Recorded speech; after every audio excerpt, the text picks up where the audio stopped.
Hey guys, tonight we journey back thousands of years to the banks of the Nile to a civilization known for pyramids, pharaohs, and gods that watched your every move. But behind the gold masks and grand temples lies a much harsher reality. Today we're asking, what would happen if you lived just one day in ancient Egypt? Because let me tell you, the sun isn't the only thing that will roast you alive. So before you get comfortable, take a moment to like the video and subscribe, but only if you genuinely enjoy what I do here. And let me know in the comments where you're tuning in from and what time it is for you. It's always fascinating to see who's joining us from around the world. Now, dim the lights. Maybe turn on a fan for that soft background hum. And let's ease into tonight's journey together. Welcome to ancient Egypt, land of pyramids, gods, and relentless ultraviolet violence. Before you even open your eyes, the sun is already blasting through your reed hut like it's auditioning for the role of unforgiving sky god. There are no curtains, no shades, and certainly no air conditioning.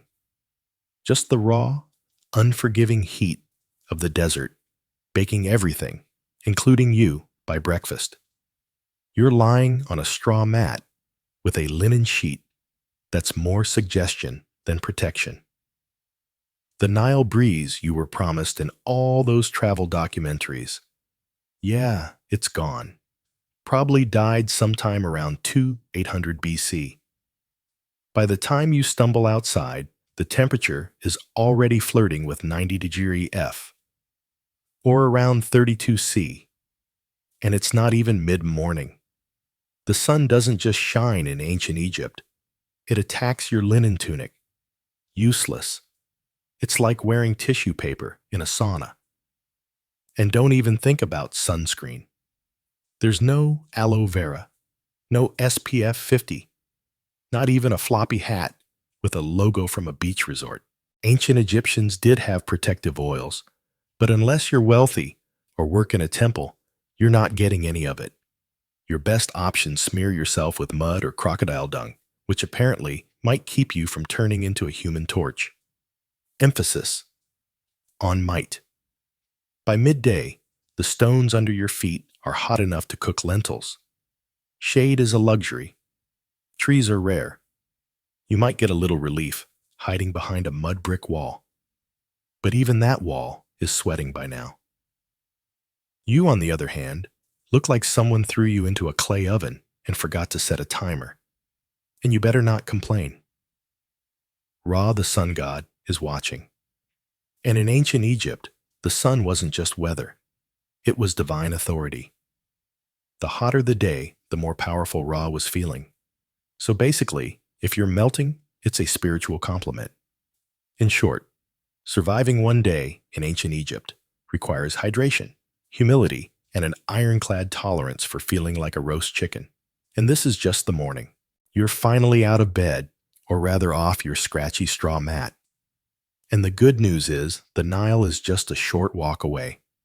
The bad news, you can already smell it before you see it. Yes, the mighty Nile, the life-giver of ancient Egypt, revered as sacred. The reason civilization here even exists. But let's be honest, it also smells like a fish market had a bad breakup with a swamp. The banks are buzzing with flies, frogs, and things that probably shouldn't have legs, but do. Still, this is where you bathe. Soap hasn't been invented yet, and even if it had, you couldn't afford it. Instead, you lather yourself in the freshest cleansing technology of the day. Sand. That's right. Exfoliation the Egyptian way. Just rub yourself down with coarse grains and call it skincare. It's like nature's sandpaper, but less effective. Washing clothes also done in the Nile. And by washing, we mean pounding them against rocks while praying that a crocodile doesn't mistake your laundry for a tasty midday snack. Oh, and just to make things more fun, let's not forget the occasional sewage runoff from upstream. Remember, people, livestock, and the occasional funeral boat all share this river. And yet somehow, this is considered clean. You scrub rinse and emerge feeling slightly less sticky and only moderately more worried about leeches. If you're a city dweller in Memphis or Thieves, you might be lucky enough to use a public basin or cistern, but for everyone else, it's Nile or nothing. And don't expect privacy. This is a public bathing space shared by families, neighbors' livestock, and the odd ibis pecking around your ankles like it pays rent. Water jars are filled and balanced on heads, carried back to your mud brick house before the midday heat turns the clay into toast. It's a daily ritual, spiritual, necessary, and slightly traumatic. So yes, the Nile is sacred. It feeds you, cleans you, and quenches your thirst. But let's not pretend it's a sparkling oasis. In reality, it's part miracle, part biohazard, and all you've got. By now, you've bathed in the crocodile-infested Nile. You've sandpapered yourself semi-clean, and your body feels like a baked fig. Time for breakfast, the most important and least glamorous meal of your ancient Egyptian day. Let's set expectations. There are no eggs, Benedict, no fruit bowls, and absolutely no iced lattes. Breakfast in ancient Egypt is less of a culinary event and more of a tactical refueling operation. You sit on a low stool if you have one, or just squat in the corner like everyone else. The centerpiece of your meal. Bread. Lots of it.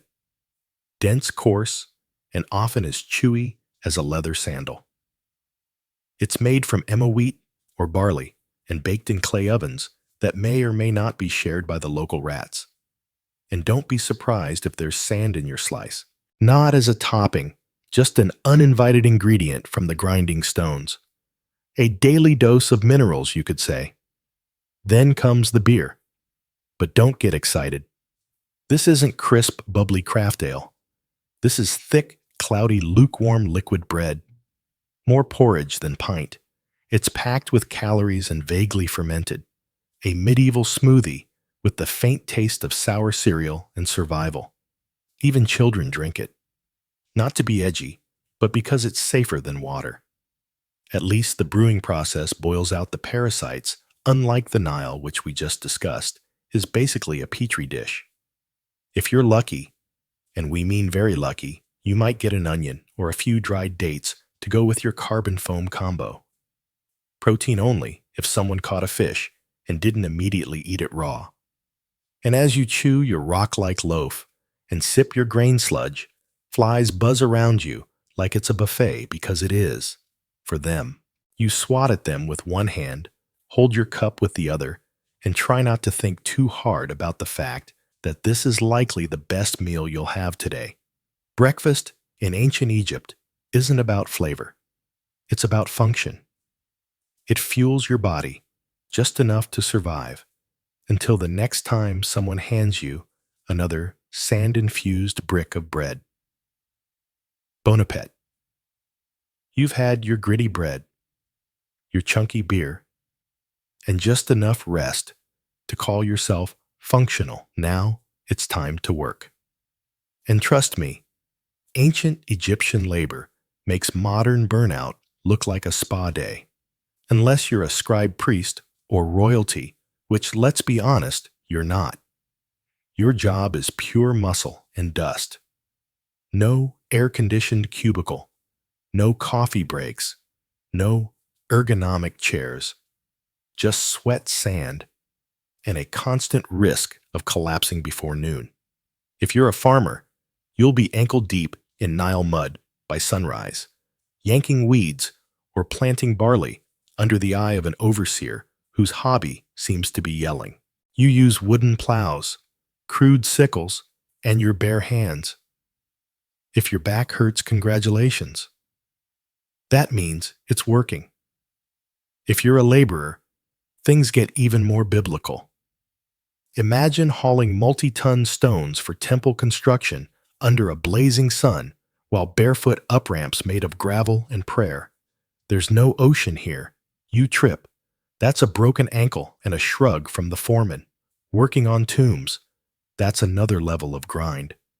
You're hammering limestone, chiseling out burial chambers for people who will get to rest longer than you ever will. And if you mess up a pharaoh's tomb, let's just say job security might involve a sealed chamber and a curse. And if you're a woman, you're not off the hook. Domestic work is also physical labor. Grinding grain, hauling water, weaving linen, caring for kids, and still helping in the fields. Your break is when the baby naps for 7 minutes. While you prepare dinner, you eat on the go. You wipe sweat with your tunic. You keep moving, because slowing down means falling behind. And falling behind means someone else gets your grain quota, and you get the blame. There's no clocking out. The sun is your supervisor. When it finally sinks behind the horizon, you crawl home half alive, dust-caked, and dreaming of softer sandals and a less aggressive sun god. Work in ancient Egypt isn't just hard. It's endless. It's a full-body commitment to survival, day after day, until your body gives out, or your overseer decides you're not worth feeding. And that's not even the worst of it. After sweating your soul out in the fields or quarry, you might be tempted to grumble. Maybe something small a little, this job stinks, or why am I doing this again? Stop right there. Because in ancient Egypt, complaining isn't just frowned upon, it's potentially treason. Why? Because your boss isn't just a ruler, he's a literal god. The pharaoh isn't some guy who got elected or born into a lucky family. He's the human embodiment of Horus, son of Ra, chosen by the heavens to rule over Egypt and keep Mahat divine cosmic order intact. In other words, if the river floods well this year, thank the pharaoh. If it doesn't well, maybe you didn't pray hard enough. Questioning his authority isn't just rude, it's blasphemy. Speaking ill of him could land you a date with a whip, a set of shackles, or an early trip to the underworld with none of your favorite burial goods. You see his face everywhere, on statues, temple walls, coins, even bread molds. His name is chanted in rituals. His image is painted larger than everyone else's in every mural. That's not artistic exaggeration, that's law. And don't expect to ever see him. If you're a commoner, the closest you'll get is watching a golden bark float by during a religious festival. Blink, and he's gone. Back to a palace you'll never enter, surrounded by officials, guards, scribes, and enough gold to finance a small civilization. Which, fun fact, he basically does. If you're lucky enough to work on a royal project, say a tomb, a temple, or a statue the size of a mountain, you serve with divine joy. At least that's what the state says. You say it too, because pretending you're honored to carve stone for 14 hours a day is safer than the alternative. And don't even think about rebellion. Pharaohs crush uprisings faster than you can say dynasty. Just ask the last village that tried to withhold taxes. Oh wait, you can't. It no longer exists. So yes, the pharaoh is divine. And you're just lucky to be allowed to sweat in his name. Now get back to work. If you thought surviving under the sun was hard, just wait until you realize that in ancient Egypt, sand is your roommate, coworker, seasoning, and mortal enemy. It's everywhere. In your clothes, in your bed, in your food. There is no escaping it. You could be working, praying, sleeping, or minding your own business in the market. And suddenly, a gust of hot wind sweeps by and turns your face into a grainy exfoliation experiment you didn't ask for. Let's start with the clothes. You wear linen. It's light, breathable, and about as effective at keeping sand out as a screen door is at holding back soup. It slides down your tunic, clings to your skin, and somehow finds its way into places you didn't know had creases. Eating good luck. Every loaf of bread is basically a sand trap. Since flour was ground between stone slabs, little bits of grit made their way into the dough. Egyptians didn't just eat their wheat, they ate their millstones too. It's why ancient dental remains are often worn flat like river rocks. Imagine chewing your breakfast while also filing your MERS daily. And if you thought your house was a sand-free zone, think again. Your mud brick home has gaps, crevices, and windows with no glass. Perfect portals for wind-blown sand. Your floors are covered. Your cooking pots are full. Your bed is basically a sand pit disguised as furniture.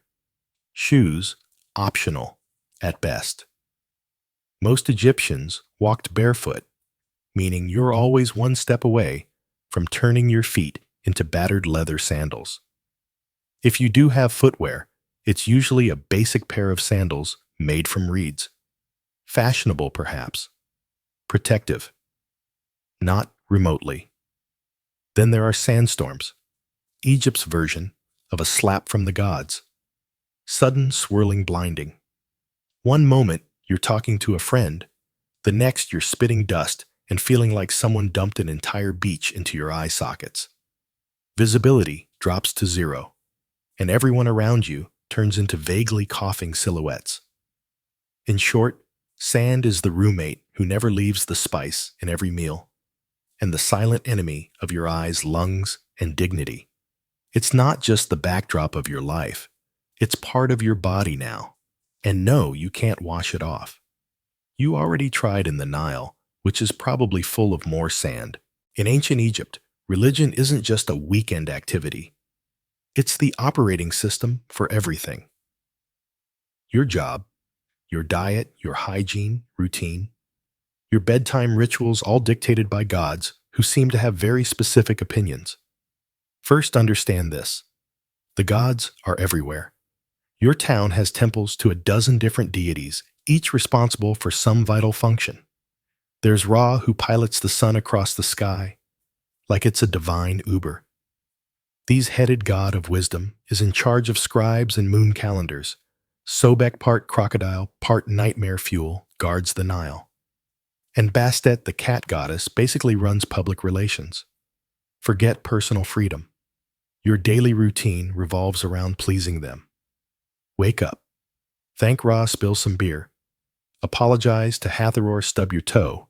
Curse quietly, or risk attracting a spirit with a grudge. Before meals, you offer a bit of food to the gods. Before bed, you pray that Set, god of chaos, doesn't toss your house into existential disarray overnight. Even funerals are multi-day affairs, where the deceased must pass tests, avoid demons, and prove they were morally decent, or risk eternal erasure. Speaking of the afterlife, ancient Egyptians took it very seriously. You don't just die and move on. You must pass a judgment process involving your heart being weighed against a feather of truth. If your heart's heavier because of lies, cruelty, or maybe stealing someone's goat, you're eaten by Amet, a creature with the head of a crocodile, the body of a lion, and the legs of your worst nightmare. So yes, even in death, you're still on probation. But here's the twist. This complex belief system isn't depressing. It's comforting. Egyptians believed life was part of a cosmic balance, and if you followed the rituals and upheld Mahat, the principle of truth and order, you had a chance at a peaceful eternity, complete with food, family, and maybe a boat. Of course, the richer you were, the more gods seemed to notice you. Temples where massive priests were powerful, and peasants, well, they just hoped the gods were feeling generous that day. Because in ancient Egypt, faith isn't optional. It's your job description, your insurance plan, and your travel itinerary for the next life. So, you've stepped on something sharp, got bit by something weird, or caught something contagious, which in ancient Egypt is basically Tuesday. Time to seek medical care. Just don't expect a waiting room or a sterile environment. You're about to be healed with a combination of spells, herbs, and sheer optimism. First, you'll be taken to a doctor. And to be fair, they were some of the most advanced in the ancient world. They had surgical tools, medical texts, and a decent understanding of anatomy. But here's the catch. Science in ancient Egypt always came with a heavy dose of magic. You're given a pus made of honey moldy bread and crushed herbs. Honey actually is antibacterial, and mold has early penicillin properties, so it works sort of. But before applying it, the healer will chant a protective spell just to be safe, because you never know when your stomach cramps are actually the result of a spiteful ghost or an angry god. Have a headache. You might get a dose of crushed onions rubbed into your scalp while someone recites a hymn to Though. Let's smear cow dung mixed with dates on your chest and see what happens. Eye infection. Time for a paste of lizard blood, ochre, and beer, plus a prayer to Horus. Surgery. It did happen sometimes. Abscesses were drained, bones were set, and wounds were stitched with linen thread. But there's no anesthesia, just a sharp knife and a friend to hold your shoulders down while you scream into a mud brick pillow. Dentistry. Not great. Remember all that sand in the bread. Your teeth are worn down by your 20s. If one gets infected, your options are 1, live with it, 2, die from it, or 3, have it pulled with something resembling pliers made by a blacksmith with low standards. And let's not forget the amulets. Whether you're giving birth, getting stitched up, or just sneezing too loud, a good doctor/priest will probably hang a charm around your neck, just in case the real issue is an invisible serpent spirit curled around your spleen. So yes, Egyptian medicine had its moments, but mostly you'd better believe in the gods, because your band-aid is literally a prayer. Here's a plot twist most people don't expect. Ancient Egyptian women had more rights than many women in later civilizations. They could own property, run businesses, file for divorce, and even take a man to court. Sounds progressive, right? But before you pack your bags for a time-trained girl boss vacation, hold up. Because while the legal status might impress you, the day-to-day reality not so glamorous. If you're a woman in ancient Egypt, you probably wake up before sunrise. You're grinding grain by hand using a giant flat stone that chews through both wheat and your spine. Then it's off to haul water from the Nile, cook breakfast, care for children, manage the household, feed animals, and if needed, help in the fields. You're a one-woman workforce in linen. There's no me time, no spa days, and definitely no maternity leave. Childbirth is risky and painful. Midwives are helpful, sure, but there are no epidurals, no disinfectant, and no push playlists featuring relaxing harps. You give birth in a hot room with incense prayers and hopefully not too much bleeding. Let's talk fashion. Linen dresses are light and breathable, but there's no underwear and no shoes. The sun scorches your skin. The sand grinds into everything. And the bugs think you're an all-you-can-eat buffet. Want makeup? Great. Egyptian women did wear cosmetics, but it's lead-based and applied with sticks that look suspiciously like toothpicks. Now, if you're lucky enough to be born into a wealthy family, things are better. You might read, write, manage estate accounts, or become a priestess. If you're born royal, you could even become Pharaoh, like her Hatshepsut or Cleopatra, who ruled with brilliance and terrifying eyeliner.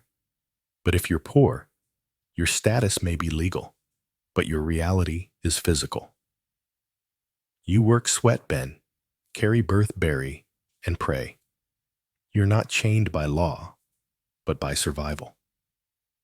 Still, Egyptian women had agency, and that mattered. They could speak in court, keep their inheritance, and didn't become property when they married. Compared to many ancient societies, that's huge. So yes, Egyptian women had rights, but comfort, that's reserved for statues and goddesses. Not the woman elbow deep in dough while swatting flies off a toddler.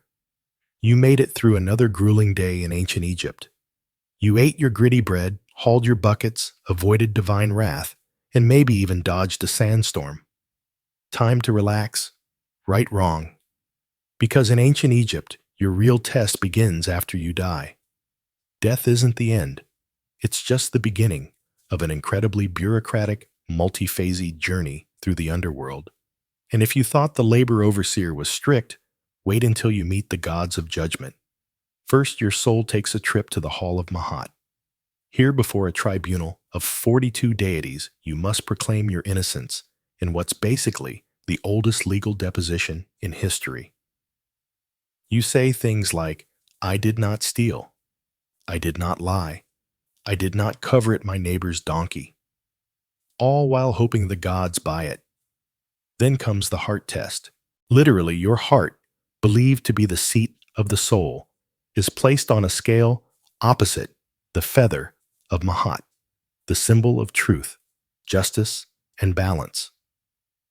If your heart is heavier than the feather well, that means you've lived a wicked life. Enter Amit, part lion, part crocodile, part hippo, all terrifying. She doesn't arrest you. She doesn't find you. She eats your soul, destroying it forever. No afterlife. No second chances, just eternal non-existence, which in a culture obsessed with eternity is the ultimate punishment. And it gets better. You can doom yourself, not just by actions, but by words. One wrong confession, one forgotten line during your judgment, and boom, spiritual obliteration. It's like an open book test, where failure means getting devoured by a mythological death hybrid. If you do pass, congratulations. You get to enter the field of reeds, a peaceful, idealized version of Egypt, where your soul lives forever, with boats, with crops, with family, and presumably with fewer sand fleas. But the stakes, enormous. That's why Egyptians obsessed over tomb preparation, funeral rites, and magical texts like the Book of the Dead, a spiritual cheat sheet full of prayers, spells, and helpful tips like don't insult the crocodile god. So yes, the afterlife might be beautiful, but only if you live your life very carefully. One curse word, one unpaid temple tax, and your next stop is lunch for Amit. Sleep tight. If there's one small mercy in ancient Egypt, it's this linen. Blessed breathable linen. Your entire wardrobe and everyone else's is made from this plant-based fabric. It's light cool and lets your skin breathe in the scorching heat. That's the good news. The bad news, that's pretty much where the comfort ends. Whether you're a farmer, builder, priest, or vendor, you're wearing the same outfit every day. For men, a short white kilt or loincloth. For women, a straight sleeveless linen dress, sometimes held up by straps, sometimes not. If you're upper class, you might have pleat or beads or fancy patterns. If you're not, it's plain white or slightly grayish, depending on how long it's been since laundry day. Oh, and laundry day. You're hand scrubbing your clothes in the Nile while hoping a hippo doesn't emerge mid-R. Most people go barefoot. Sandals made from woven reeds or leather are reserved for special occasions or temple priests. So unless you're royalty, expect to spend your days with hot sand between your toes and possibly a sharp rock in your heel. Accessories, absolutely, but mostly functional. Amulets for protection, necklaces to show status, and eye makeup made from powdered coal, which wasn't just for fashion. It helped reduce glare from the sun and supposedly warded off infections. Yes, even eyeliner had a job in ancient Egypt. But no matter how well you dress, the bugs don't care. Flies, gnats, mosquitoes. They treat your airy outfit as an invitation. You're walking through the day, swatting constantly, rubbing on perfumed oils, and praying that your linen doesn't stick to you like a wet curtain the moment the sun reaches full strength. And of course, your outfit doesn't change.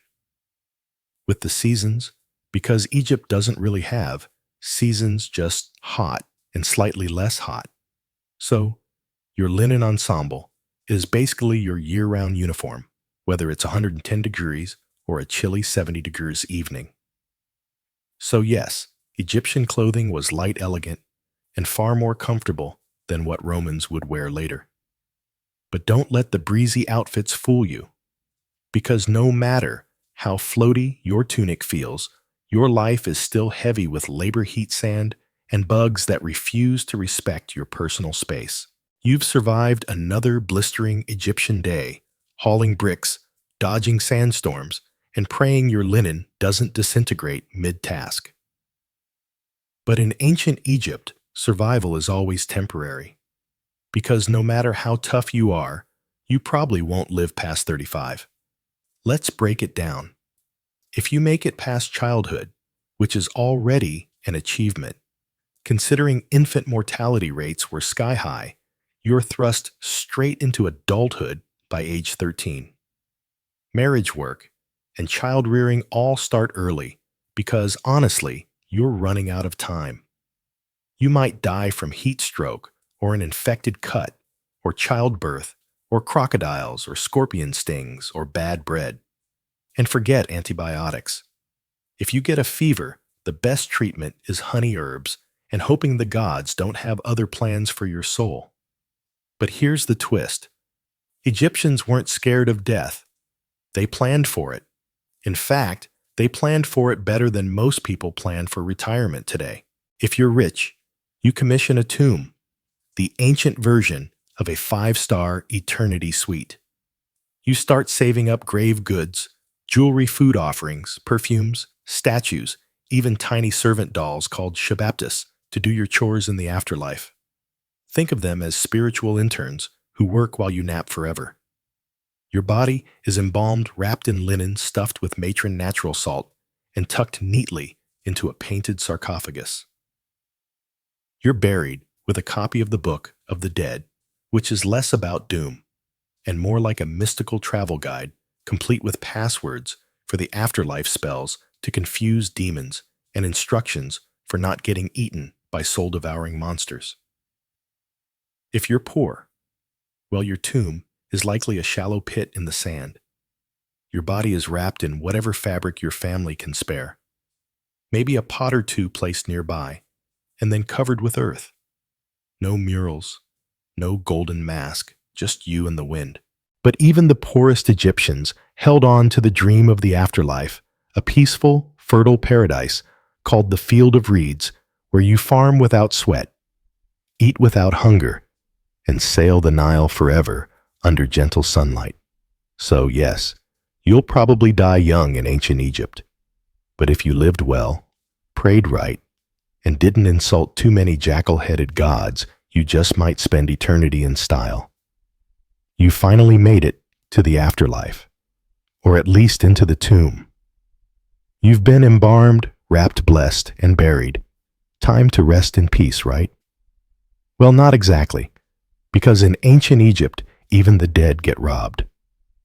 Let's start with a simple truth. Tombs are full of expensive stuff. Gold amulets, jewelry, perfumed oils, carved statues, chests full of linens, and for pharaohs, literal boatloads of treasure, all intended to be taken into the afterlife. But treasure in a tomb is basically an open invitation for someone with a chisel and bad intentions. Tomb robbery was so common that it became a full-time problem. Pharaohs tried to fight it by hiding their tombs deep in cliffs, locking them behind trapdoors, and scrawling terrifying curses on the walls. Things like, "May a crocodile devour your soul," or "May your limbs be twisted forever by a serpent made of fire." Spoiler, the curses didn't work. Grave robbers came anyway at night in secret, with inside knowledge. Sometimes they were locals. Sometimes they were corrupt workers who helped build the tombs. In some cases, even priests and guards were in on it, and the punishment for getting caught severe. Think public beatings, mutilation, exile, or death. But considering how valuable tomb goods were, especially gold and rare incense, the risk often seemed worth it. After all, the dead don't fight back. But it's not just the wealthy who got robbed. Even commoners' graves were disturbed. Poorer Egyptians might have been buried with a small pot of beer or a loaf of bread for the afterlife. That was still worth stealing. Food was scarce, tools were valuable, and linen was currency. The irony tomb robbing wasn't just about greed. Sometimes it was about survival. Egypt went through famines, political collapse, and invasions. A hungry worker might break into a tomb not for treasure, but for food. And when your children are starving, a few funeral offerings look less like sacred objects and more like dinner. So, in ancient Egypt, you're not safe just because you're dead. Your tomb can be looted, your name erased, and your mummy unwrapped by some desperate soul with a pickaxe and poor moral judgment. Rest in peace. Only if no one knows where you're buried. We've all seen them. Those majestic, mysterious carvings on the walls of temples and tombs. Bird's eyes, snakes' lotus flowers. Men walking sideways like they're on a fashion runway. Ancient Egyptian hieroglyphs, visually stunning and insanely difficult to learn. Sure, they look cool, but try reading them. Hieroglyphs weren't just decorative art. They were a full-blown writing system, with over 700 characters and growing. Some symbols represent entire words. Others are sounds, and many are determinatives, which clarify meaning, because you know writing the word star with an actual star symbol might be too straightforward. And don't expect spaces or punctuation. Ancient Egyptian writing was basically one long, beautiful riddle with artistic flair, zero vowels, and a deep need for context. Oh, and it can be written left to right, right to left, or top to bottom, depending on what the scribe felt like that day. The trick: look at which way the birds or people are facing. That's your reading direction. If they're facing right, read right. Facing left, read left. And if they're upside down, good luck. Learning to write hieroglyphs wasn't for commoners. Literacy was rare. Maybe 1% of the population could actually read and write. If you wanted in, you had to become a scribe, which meant years of intense education starting as a child. You'd memorize hundreds of symbols, copy endless scrolls, and practice so much that your hand probably curled into a claw by age 15. But the payoff, huge. Scribes were respected, well-fed, and never made to haul bricks under the sun. Instead, they wrote tax records, court documents, letters, and religious texts. They were essential to society and protected from most manual labor. In a world where writing was power, scribes ruled quietly from the shadows. For the rest of the population, though, writing was something magical. Literally, hieroglyphs were believed to have sacred power. Writing someone's name preserved their soul, erasing it total, spiritual annihilation. So yeah, spelling really mattered.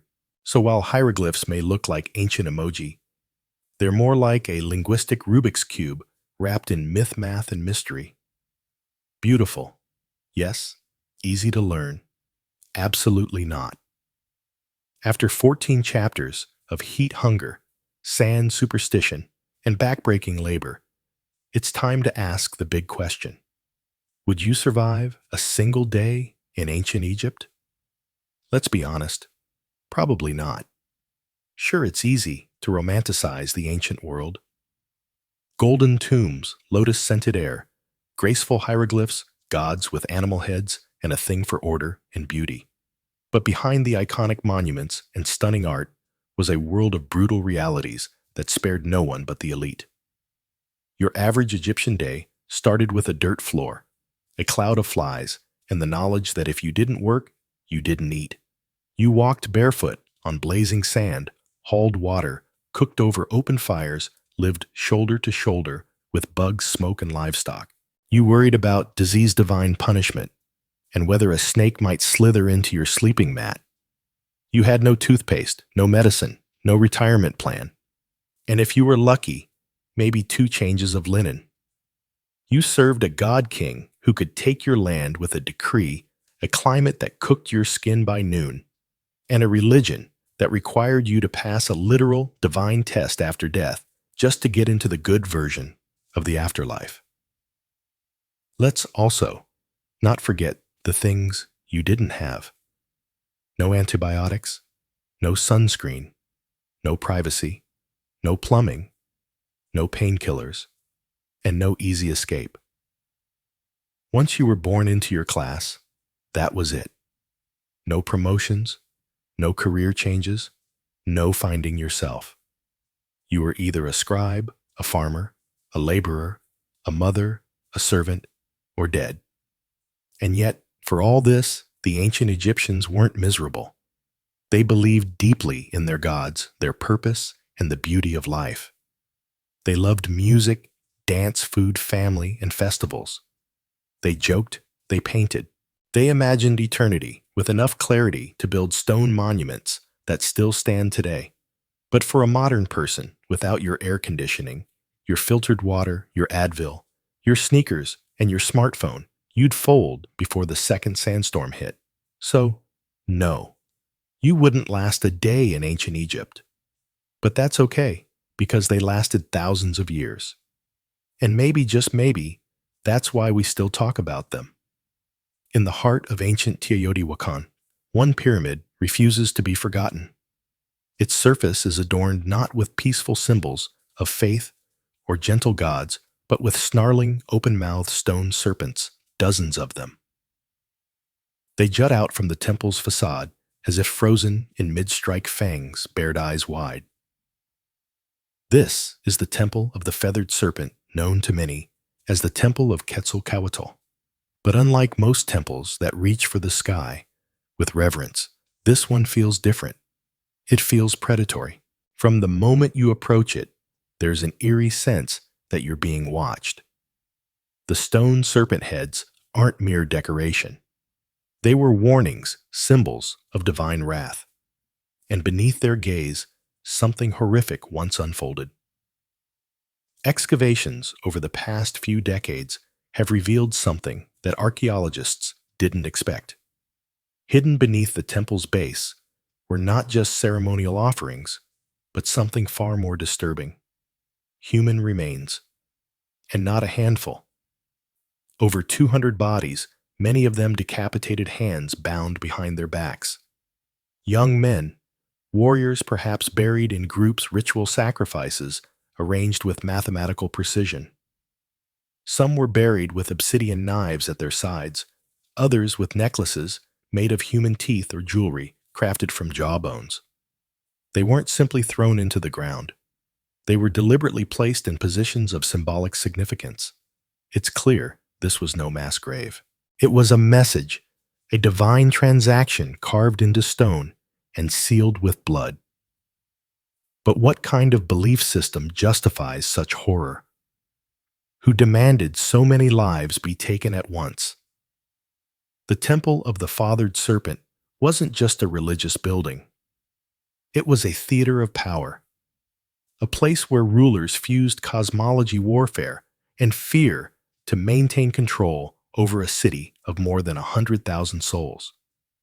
And this ritual bloodletting may have been the cost of keeping the cosmos in balance. As you stand before this temple today, gazing at those stone serpents, you're not just looking at art or architecture. You're looking into the eyes of a civilization that believed the gods needed blood and that they had every right to deliver it. But who were these people who commanded such violence and vanished without a trace? The answer lies in the shadows of Teotihuacan. Before the mighty Aztec Empire, before the Maya carved their cosmic calendar into stone, there stood a city unlike any other in the ancient Americas, Teotihuacan. Its name given by the later Aztecs means the place where gods were born. And when you walk its immense avenue of the dead, flanked by pyramids that scrape the heavens, you start to understand why.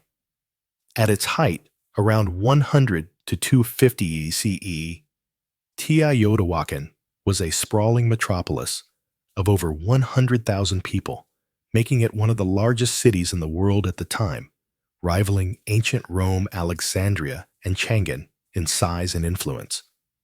It was a city meticulously planned: wide boulevards, gridded streets, apartment compounds housing extended families, multi-story structures made from volcanic stone.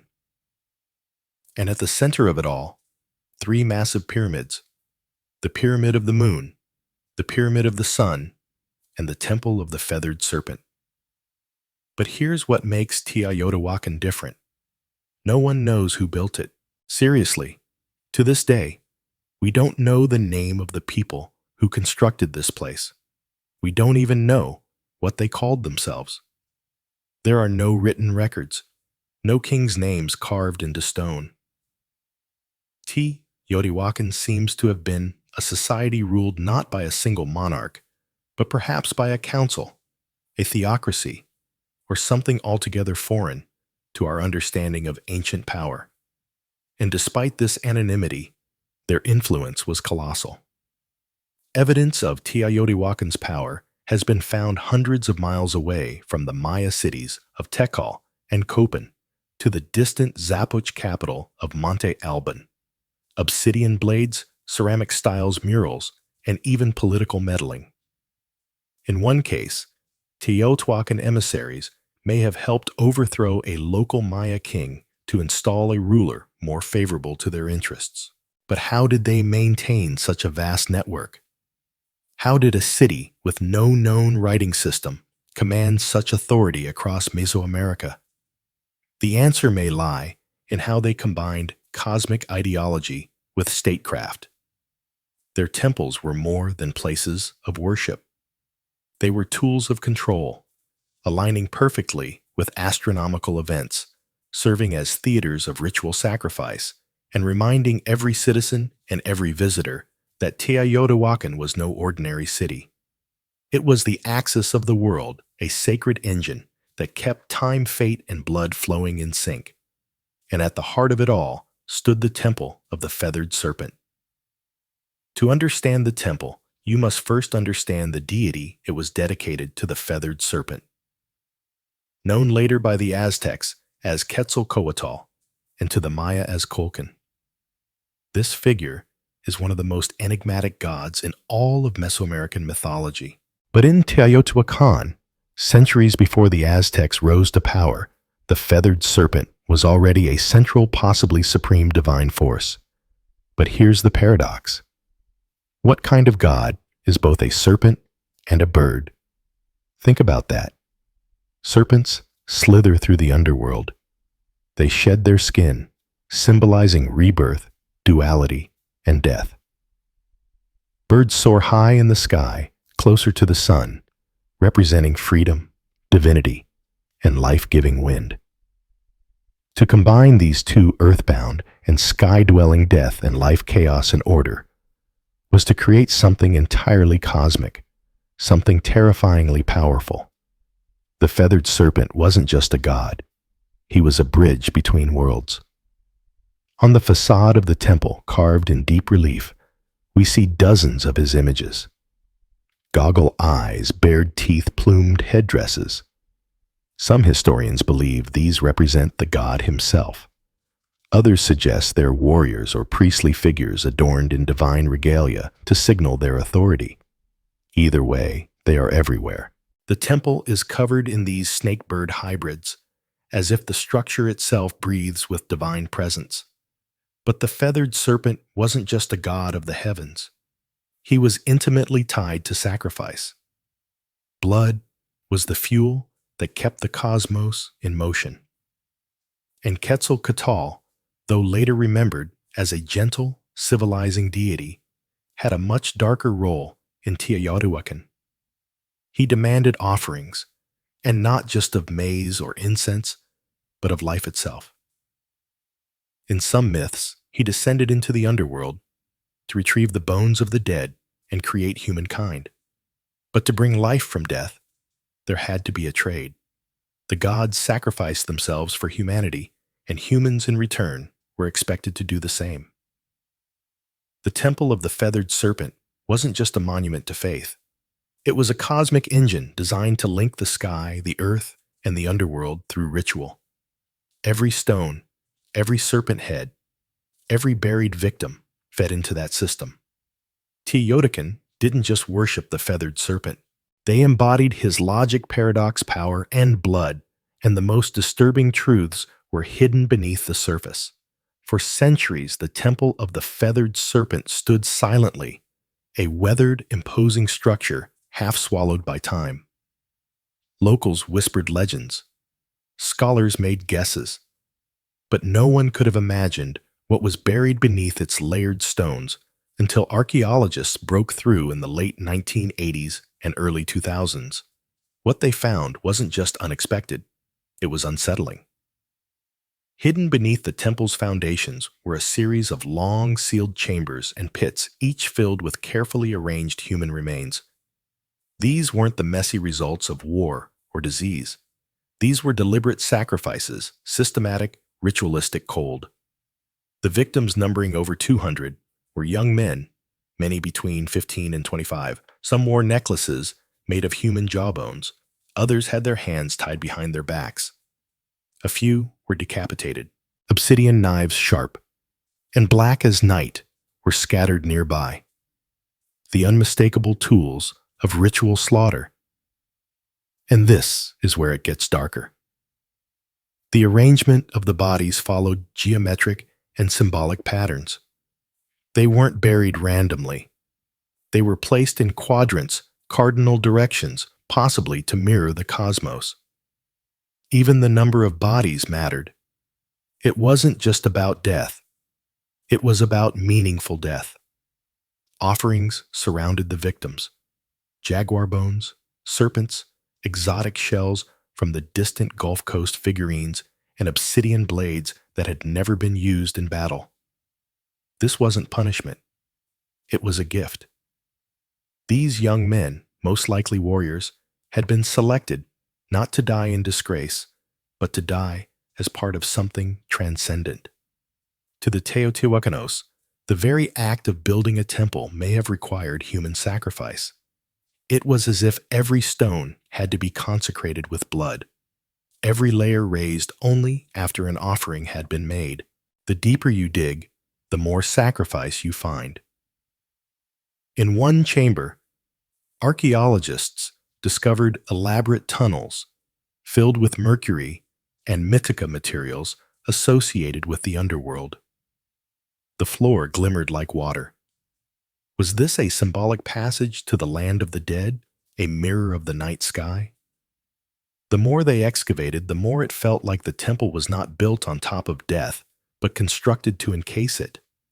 The blood didn't stain the stone by accident. The stone was meant to hold the blood, and all of it was for the gods. Look closer at the temple of the feathered serpent, and you'll notice something strange, something unnerving. It doesn't just sit on the landscape. It aligns with the universe. Teotihuacan wasn't built randomly. The entire city was laid out along precise cosmic axes. Its central avenue of the dead runs at a 15-degree angle off true north. Not a mistake, but a deliberate shift, possibly to align with the setting of the Pleiades star cluster or the sun on specific ritual dates. The Temple of the Feathered Serpent sits directly along this avenue, locking it into a grand celestial blueprint. But why?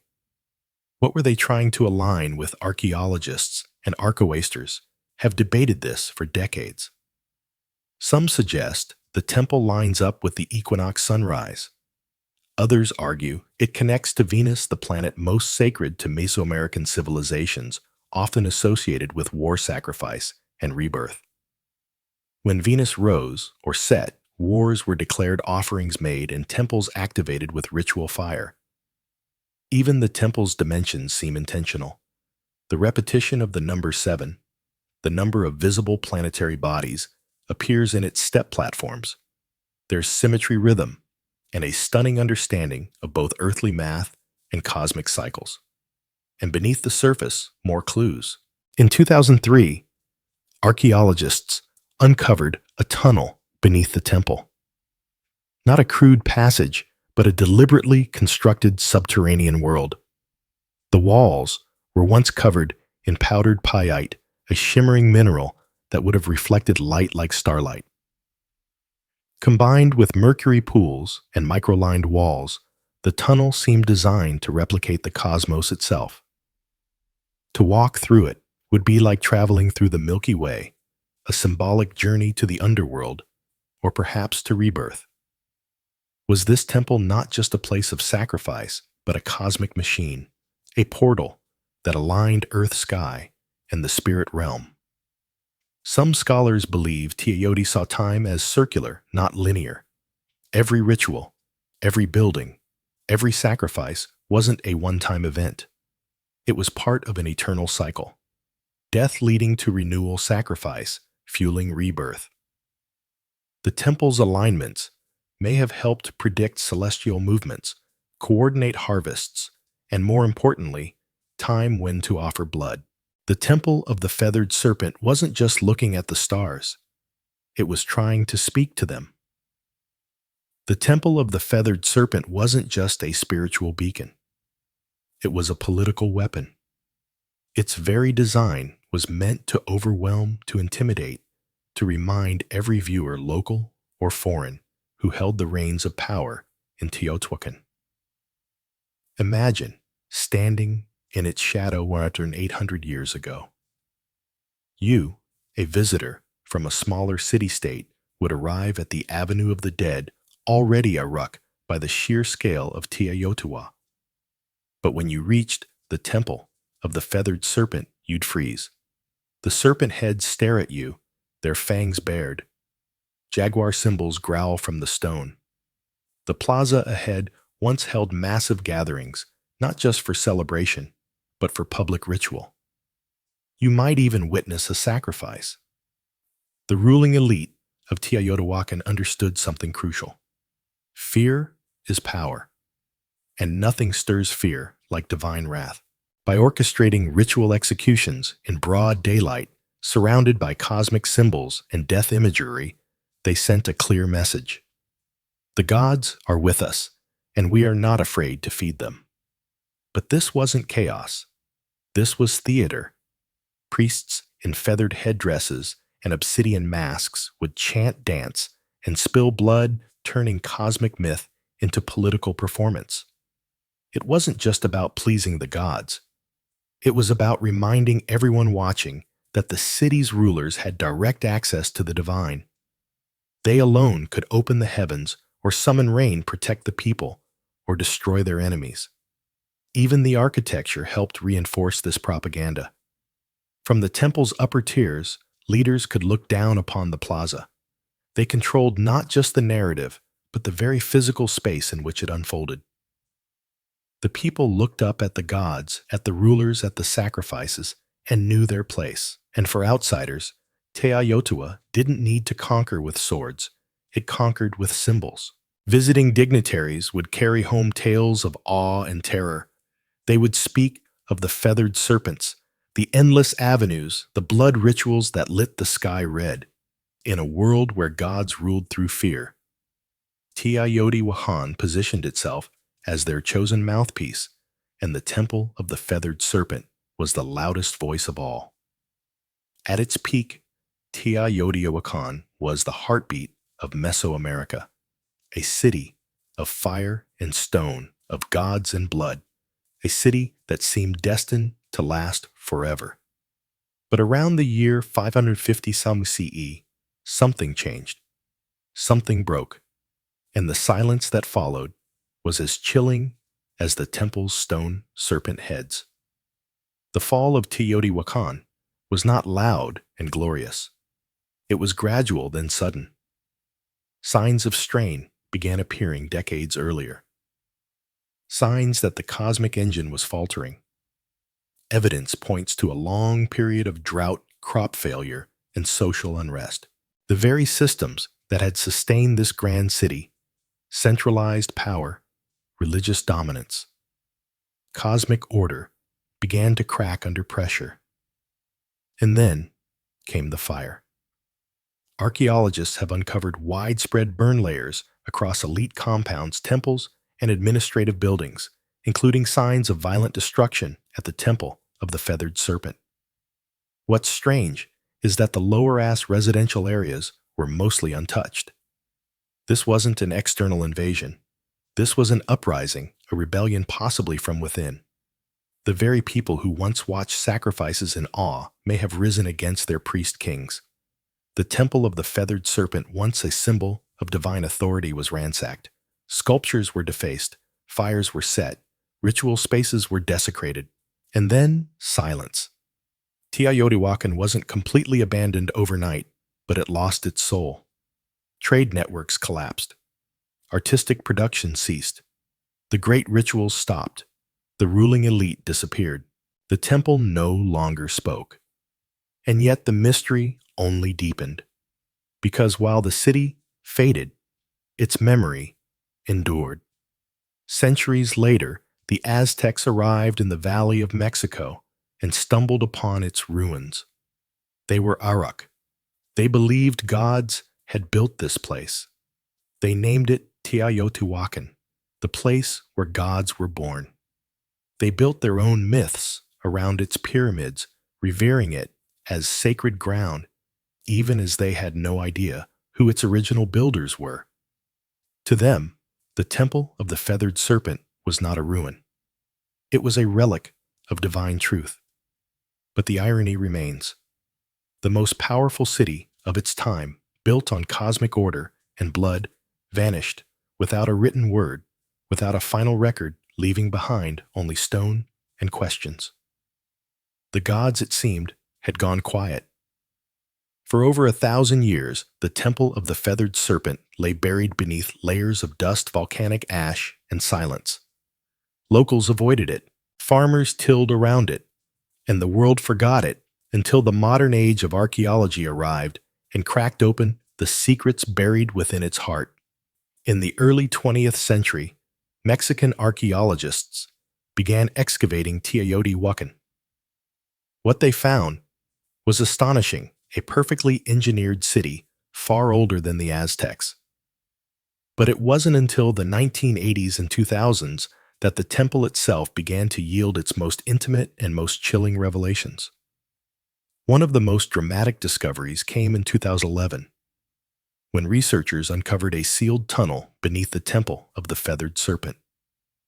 It had been deliberately closed off nearly 1,800 years earlier, as if to prevent anyone from entering ever again.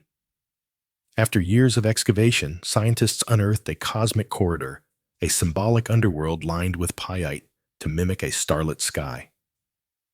Pools of liquid mercury and thousands of ritual objects.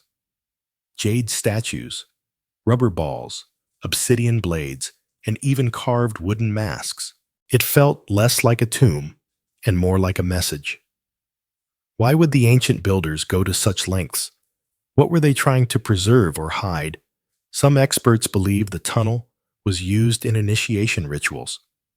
Others suggest it symbolized the creation of the world, a mythological womb where gods were born, where kings were made, where divine order was negotiated between humans and the cosmos. The mercury, once thought to be only toxic, may have represented water or the fluid veil between worlds. And among all these glittering fragments was one persistent whisper. The feathered serpent still lingered, not just as a myth, but as a presence in murals and carvings in the geometry of the temple itself. The serpent hadn't disappeared. It had coiled inward deep into the bones of the city, waiting to be rediscovered. And with each excavation, each uncovered jawbone or golden ornament, we draw a little closer to its message. One carved not in language, but in stone, sacrifice, and shadow. Modern science has given us X-rays, drones, and ground-penetrating radar. But even with all our tools, one truth remains. The temple still keeps secrets. Today, the temple of the fathered serpent stands as a haunting monument, not just to a civilization long gone, but to a way of thinking that merged power, cosmos, and death into one unbreakable system. Tourists snap photos. Children run past the stone serpent heads, but the ground beneath their feet is soaked in 1,000 untold stories and over 200 known human sacrifices. And still, the temple endures. Its legacy is not just architectural, it's psychological, spiritual, cultural. The feathered serpent, this paradoxical god of sky and earth, continued to evolve. He would be adopted by the Toltecs, then reborn by the Aztecs as Quetzalcoatl, where his myth took on a gentler tone. The bringer of knowledge, the god who wept for humanity, the one who vowed to return. This reimagining of the serpent god shows how myths don't die, they transform. Even in modern Mexico, echoes of the feathered serpent persist in art, in murals, in literature, and in national identity. The temple's image has appeared on coin stamps and even government buildings. It has become a symbol of mystery, of pre-Columbian brilliance, and of the untamed spiritual world that once pulsed through Mesoamerica. But there's another legacy, one less visible, more uncomfortable. The temple of the fathered serpent forces us to confront the price of belief. It asks hard questions. How far will humans go to feel connected to the divine? What happens when power and religion become indistinguishable? Can beauty coexist with terror? In many ways, the temple isn't just a historical site. It's a mirror, a reflection of us. Our fascination with life after death, our hunger for meaning, our capacity to build monuments of staggering beauty and to stain them with blood. The temple teaches us that greatness comes with shadows, that civilizations can soar to impossible heights while burying their secrets beneath the stones. And maybe that's why we keep returning. Not just to visit, but to understand. Because deep down, we know the serpent is still watching. Not to strike, but to remind. Remind us of what we once were and what we still might be. Before we spoke in words, we spoke in rhythm.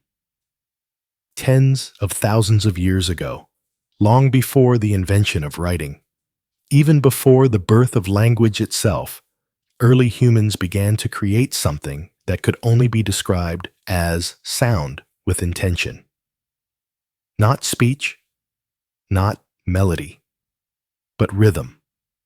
A hand slapping hollow bark, a stick tapping a stone, a foot stomping earth in time. Somewhere in that ancient repetition, something magical emerged. The first drum beat.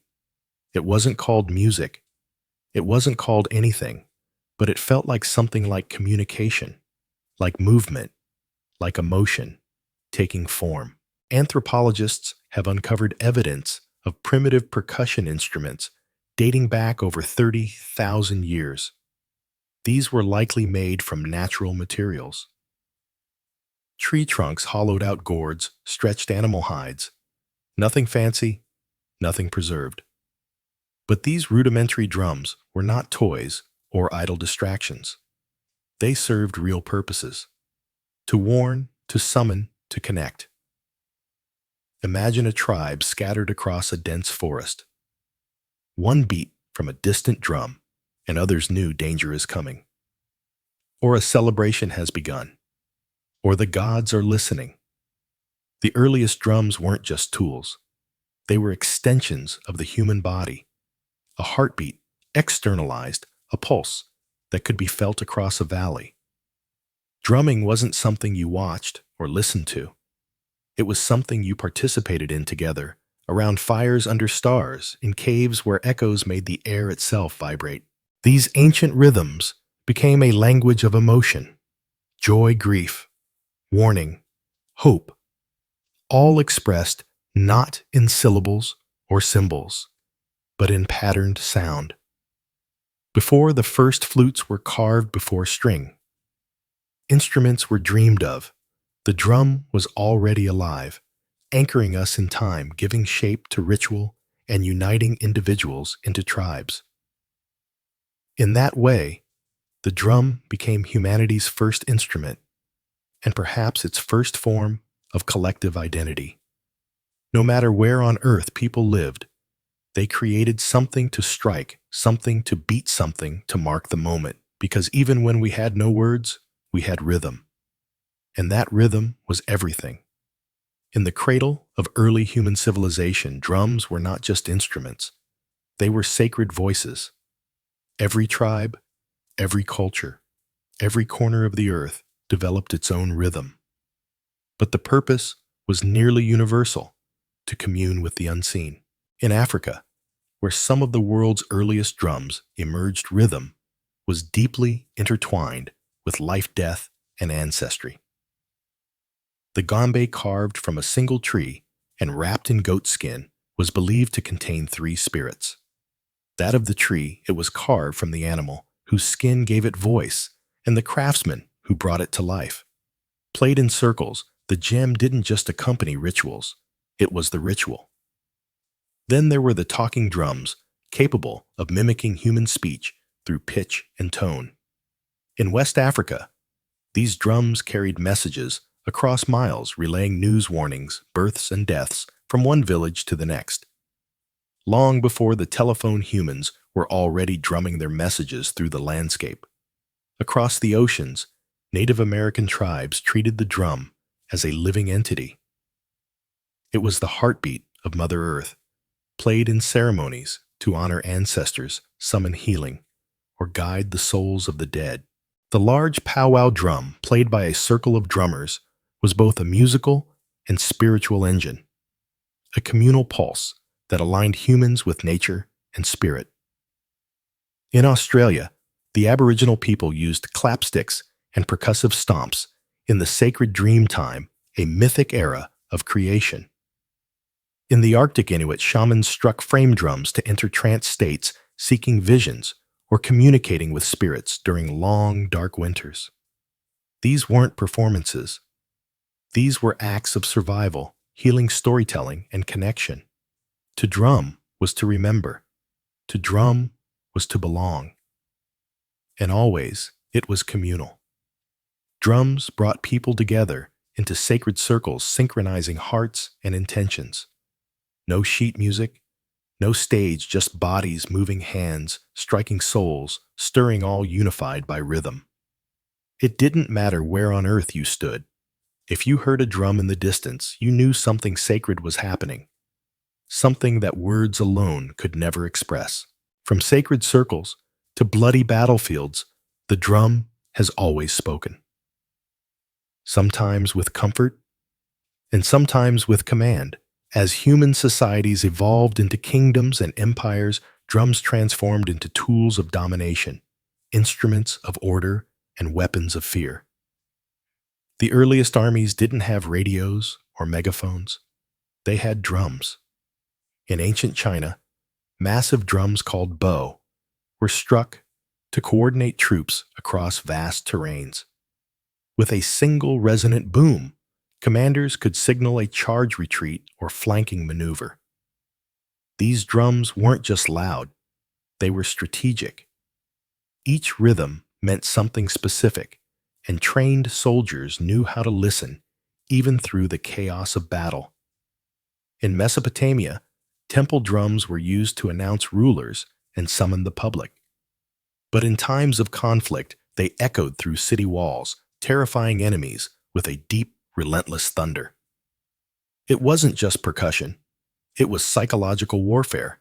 When the Romans marched, they brought with them the tympanum, a frame drum used in processions and by cults like that of Cybele. Though not a battlefield instrument, in the way horns and standards were, it carried symbolic power, a sound of empire, discipline, and order. But no army wielded drums quite like the Ottomans. Their meta-bands, the world's first known military orchestras, unleashed an overwhelming storm of drum cymbals and horns before battles. The relentless pounding of cursed giant kettle drums and davel double-headed bass drums struck terror into the hearts of enemy forces. Some European accounts describe soldiers freezing in panic before even seeing the Ottomans paralyzed by sound. Drums also enforced power off the battlefield. In royal courts across Asia, Africa, and Europe, drum ensembles announced arrivals, marked coronations, and underscored political rituals. To beat a drum was to declare power is present. Even enslaved people in the Americas used drums as tools of resistance. On plantations, rhythmic communication kept culture alive and helped orchestrate secret rebellions. The drum, even under oppression, refused to be silenced. So whether it signaled divine right military discipline or raw fear, the drum has always carried a message. This is who rules. This is who marches. And this is the rhythm of power.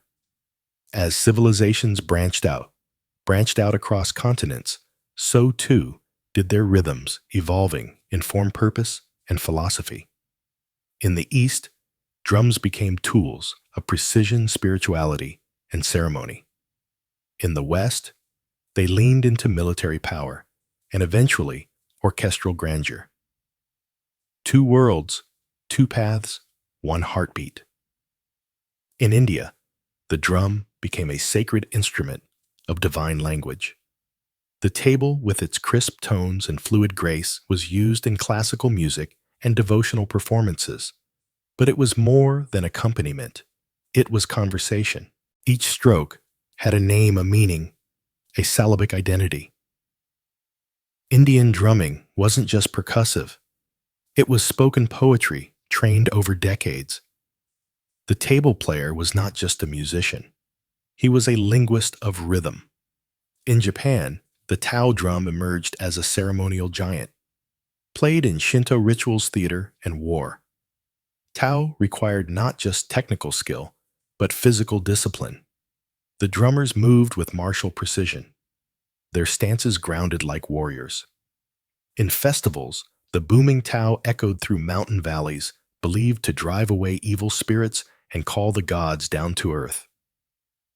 Meanwhile, in Indonesia, the kendang drum led the hypnotic flows of gamelan orchestras, guiding dancers and musicians in sacred temple ceremonies.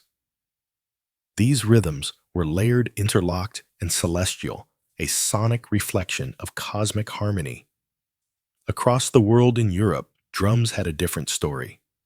They were largely utilitarian during the medieval period, signaling soldiers, marking time, enforcing discipline.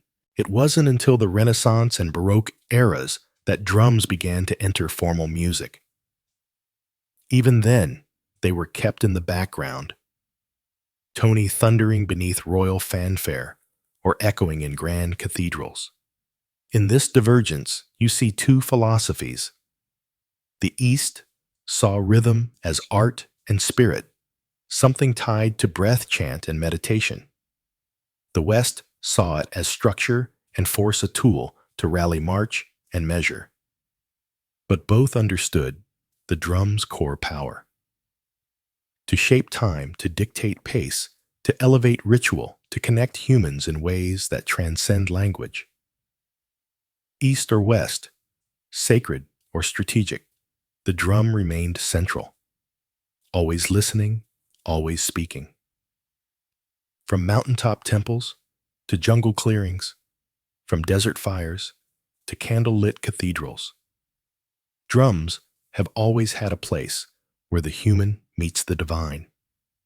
Long before organized religion took root, rhythm was already a sacred language, a way to pray, to summon, to transcend. In Africa, drums were not just instruments, they were spiritual beings. In Yoruba traditions, for example, the batar drum was used to communicate with the Orisha's gods and ancestral spirits. Drummers weren't performers, they were priests. The rhythms they played were encoded prayers inviting the gods to descend and dance among the living. Each pattern had a purpose, each beat a direction. In Hinduism, the drum appears even in the hands of gods. The deity Shiva, in his form as Nataraja, dances the cosmic dance of creation and destruction with a small hourglass-shaped drum in hand, the damaru. Its beat represents the pulse of the universe itself. From silence to sound, from void to form, the drum is a divine heartbeat. In Buddhism, the ritual frame drum is used in monastic chants and meditation ceremonies. Its slow, soft strikes guide breath and awareness, acting like a metronome for the soul. It's not loud, it's not aggressive. It simply reminds the practitioner to return again and again to the present moment. Across the Americas, indigenous tribes use drums in vision quests, sweat lodges, and healing ceremonies.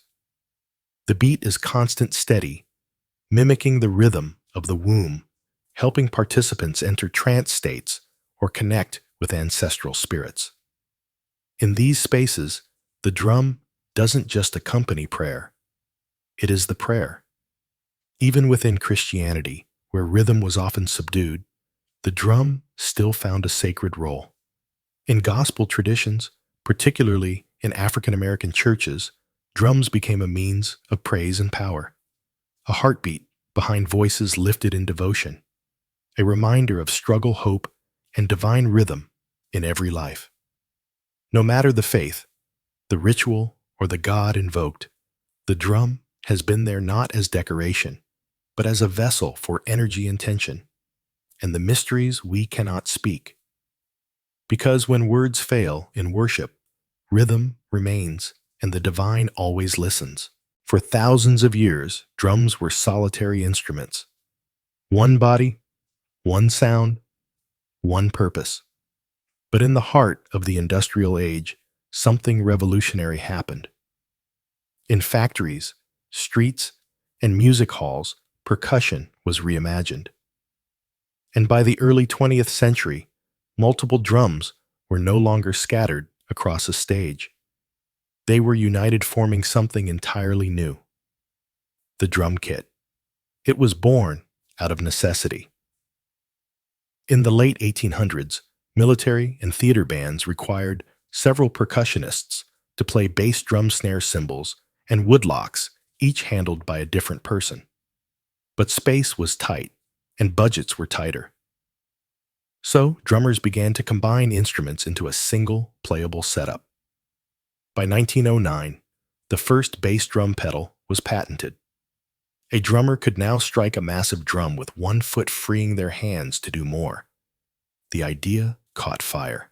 Over the next few decades, drummers added hi-hats, toms, cowbells, and ride cymbals, creating a setup that could mimic an entire percussion section, all from one seat. What emerged was more than a tool. It was a drummer's throne. And then came jazz. In smoky clubs and underground dance halls of New Orleans and Chicago, the drum kit exploded into life. Jazz drummers didn't just keep time, they played the kit like a voice with syncopation swing and sensitivity. Legends like Gene Kruer and Buddy Rich turned the drum set into a lead instrument. Rhythm became storytelling. As jazz evolved into rock, the drum kit grew louder, heavier, more powerful. The 1960s and 70s saw kits expand with multiple toms, splash cymbals, and double bass pedals. Drummers like John Bonham, Neil Peart, and Keith Moon pushed the limits of stamina and creativity. The drummer wasn't in the background anymore. He or she was the engine. Today, the drum kit is a global staple. From gospel churches to EDM stages, from punk garages to world tours. And even as digital kits and drum machines rise, the physicality of a live drum kit, the sticks, the skins, the sweat, remains irreplaceable. It's a symbol of modern rhythm, a fusion of centuries where tradition meets innovation, and where one drummer can speak with 10 voices at once. The world beats in thousands of dialects, and so do its drums. From continent to continent, culture to culture, the drum has taken countless forms, each carrying a distinct identity, sound, and purpose. These aren't just instruments. They're cultural signatures, crafted from local materials, shaped by local hands, and steeped in the rhythms of everyday life. In West Africa, the J remains a heartbeat of community gatherings. It speaks in sharp slaps and deep bass tones designed for storytelling and spontaneous conversation. Next to it, the dondon provides the foundational pulse, a rhythmic anchor around which others can dance. In Africa, a drum ensemble isn't just music. It's a conversation between spirits' ancestors and the living. In the Middle East, the dabuka'a, a goblet-shaped drum made from clay or metal, delivers crisp, fast-paced rhythms essential to belly dancing and classical Arabic music. Its voice is sharp and articulate, demanding precision from its player and movement from its listeners. Across the Caribbean and Latin America, drums tell a different story, one born from resilience and fusion. The conga bongo and timbre reflect the blend of African indigenous and Spanish influences. In Cuba, the sacred ba drums are used in Santaya rituals, each drum speaking a divine language tied to the orishas. In Brazil, the thunder of Cerro and Cuica drive samba parades through the streets, infusing joy into protest, prayer, and carnival. In India, the mridangam and tablar dominate South and North Indian classical music, respectively. These drums are so precise, they are tuned to pitch, blurring the line between rhythm and melody. Each finger movement matters. Each stroke carries centuries of tradition. Then there's the frame drum, one of the oldest in human history, appearing in everything from Persian daf to Irish bodhran, from shamanic tools to folk ensembles. Played with fingertips, mallets, or brushes, it's proof that even simplicity can be sacred. What unites them all? Purpose. Whether guiding dance, healing ritual, or revolution, each drum reflects the soul of its people. Their rhythms carry geography, history, and identity. The global drum family isn't just diverse, it's universal. Because no matter where you go, the earth still echoes with rhythm. As the 20th century drew to a close, the sound of drums began to change, not in rhythm, but in texture. The physical gave way to the programmable. The sweaty palms, the wooden sticks, the calloused fingertips all began to share space with circuits, pads, and software. The age of digital drums had arrived. It began in the 1970s with primitive drum machines. Early devices like the Rhythmicon and Roland CR78 that used analog circuits to simulate basic beats. At first, they sounded robotic, even awkward. But musicians saw something else: consistency, control, and endless possibility. Then came a revolution. In 1980, Roland released the TR-808, a drum machine so iconic its deep booming kick and crisp snare would go on to define entire genres. Hip-hop, techno, electro, and trap were all born in part from its synthetic pulse. It was no longer about mimicking acoustic drums. It was about creating new sounds entirely. As digital audio progressed, so did the tools. Electronic drum kits, like the Roland FE drums, allowed drummers to play naturally while triggering thousands of sampled or synthesized tones.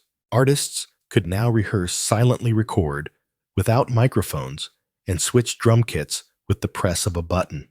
And with computers came digital audio workstations, DAWs like Ableton FL Studio and Logic. Now anyone with a laptop could build complex rhythms, layering kicks, snares, hi-hats, and sub-bass into vast sonic architectures. Finger drumming on MIDI pads became an art form of its own. Some feared this shift meant the death of traditional drumming, a replacement of human feel with cold precision. But that didn't happen. Instead, hybridity emerged. Acoustic drummers began integrating triggers and samples into their kits. Producers started layering human-played drums with machine beats. The organic and the synthetic found a groove together. Digital drums didn't erase the past. They reimagined it. And today, we live in a world where a single person in a bedroom can build rhythms once requiring entire orchestras, where ancient grooves from Africa, Asia, and the Americas can be sampled twisted and given new life in neon-lit dance floors.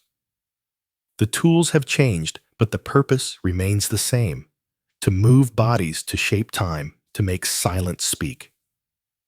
Across every era, every empire, and every evolution in technology, one thing has never changed. The drum remains our oldest and most enduring voice. From ancient fire circles to modern concert halls, from sacred rituals to digital dance floors, the drum has never been just about music. It's about connection to ourselves, to each other, to something bigger. It is the heartbeat we all share. Not metaphorically, literally. Because even before we're born, nestled in the womb, the first rhythm we ever hear is that of our mother's heart. Steady, safe, alive. And when life begins, we chase that rhythm forever. The drum has been our companion through joy and war, through worship and protest. It has marched beside kings and risen with rebels. It has echoed through temples and subway tunnels. It speaks in every language because it is a language, one that bypasses thought and speaks directly to the body, the bones, the blood. In moments of grief, we drum to mourn. In moments of ecstasy, we drum to celebrate. And in the quiet spaces in between, we drum to remember who we are. Today, percussion continues to evolve. You can find handpan street musicians weaving new age rhythms on city corners. Indigenous communities preserving ancient drumming traditions against all odds. Stadium drummers rallying crowds in unison. Children banging pots and pans with instinctual joy. Even artificial intelligence is learning rhythm. But no algorithm can replicate the human soul behind a single, imperfect beat. Because rhythm is not just counted, it's felt. And maybe that's why the drum has outlived empires and trends. Because deep down, we all crave the anchor of time, the shared pulse that tells us we are here, together, now. No matter how advanced our instruments become, or how virtual our experiences grow, there will always be something profoundly grounding about skin on skin, stick on hide, hand on wood, a beat, a breath, a beginning. The drum is not a relic of the past. It is a reminder that we were always meant to move in rhythm, to listen, to feel, to play. And as long as humanity endures, the drum will never be silent. Before Manhattan became a forest of glass and steel, it was an island of shadows, not cast by towers, but by church steeples and sloping rooftops. In the early 1800s, the skyline barely existed.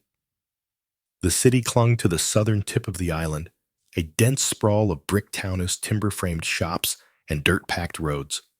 Buildings rarely climbed beyond 5 or 6 stories, not because ambition was lacking, but because gravity had the final say.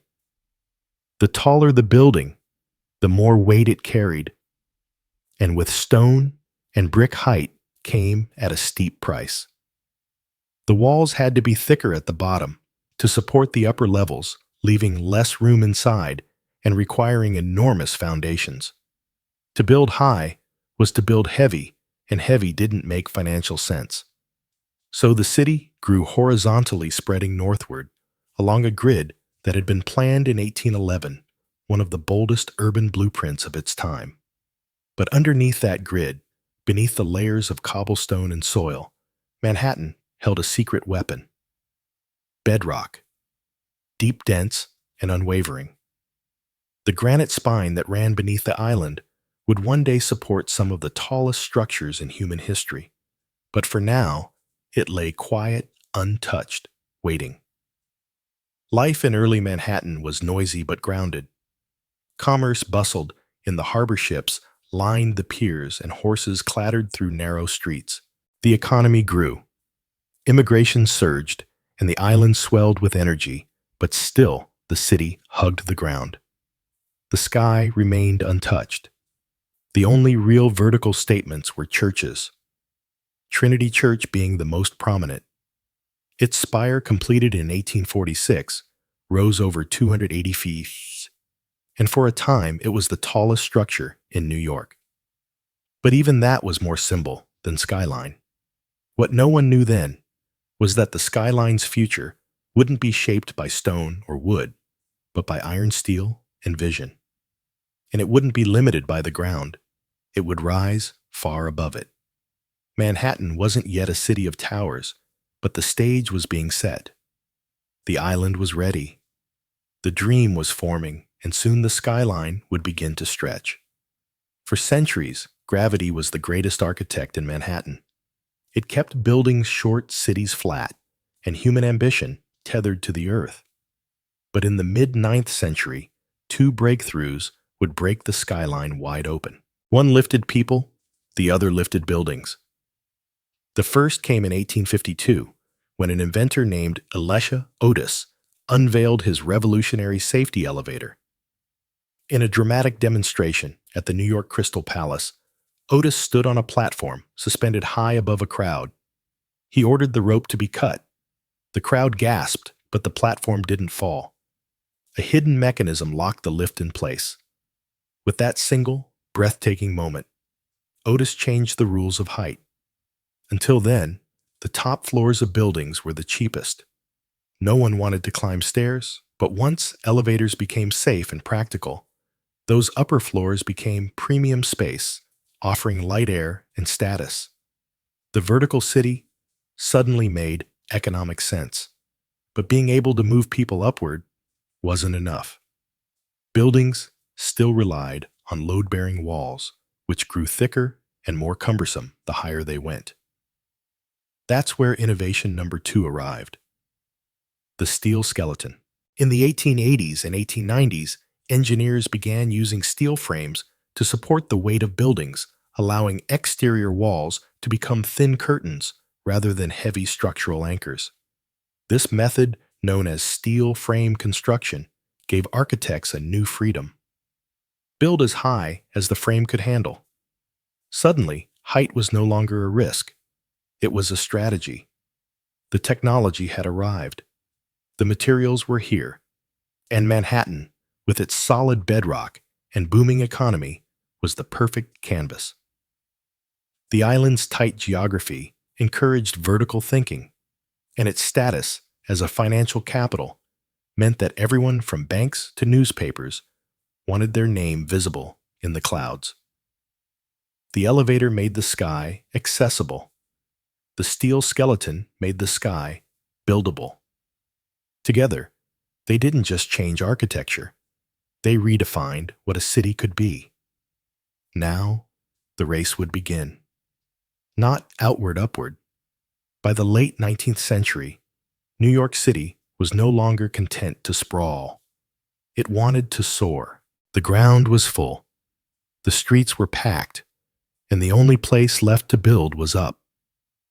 With steel frame construction and the elevator now established, Manhattan became a proving ground and the skyline a battlefield for ambition. The first shots were fired in the 1890s. In 1890, the New York World Building, home to Joseph Pulitzer's newspaper empire, rose 20 stories above Park Row. It was the tallest office building in the world. Briefly, Not to be outdone, the Park Row building claimed the title next in 1899, standing at 391 Fiat. Each new tower was a declaration not just of wealth, but of vision. To build higher was to announce, "We are the future." Soon the skyline began to sprout with steel giants. The Singer Building, completed in 1908, stood at 612 feet, becoming the tallest building in the world, and the first structure to surpass the height of the spire of Trinity Church, which had held the record for over 50 years. But even that wouldn't last. In 1913, the Woolworth Building took the crown. Designed by architect Cass Gilbert and funded in cash by retail magnate Frank W. Woolworth, it rose 792 feet, over 55 stories, in a soaring display of neo-Gothic beauty. Dubbed the Cathedral of Commerce, the Woolworth wasn't just tall. It was majestic, an architectural sermon about America's rise as a modern power. But this wasn't just architectural competition. It was branding warfare. Corporations and institutions vied for the tallest, most distinctive buildings' towers that would etch their names into the sky.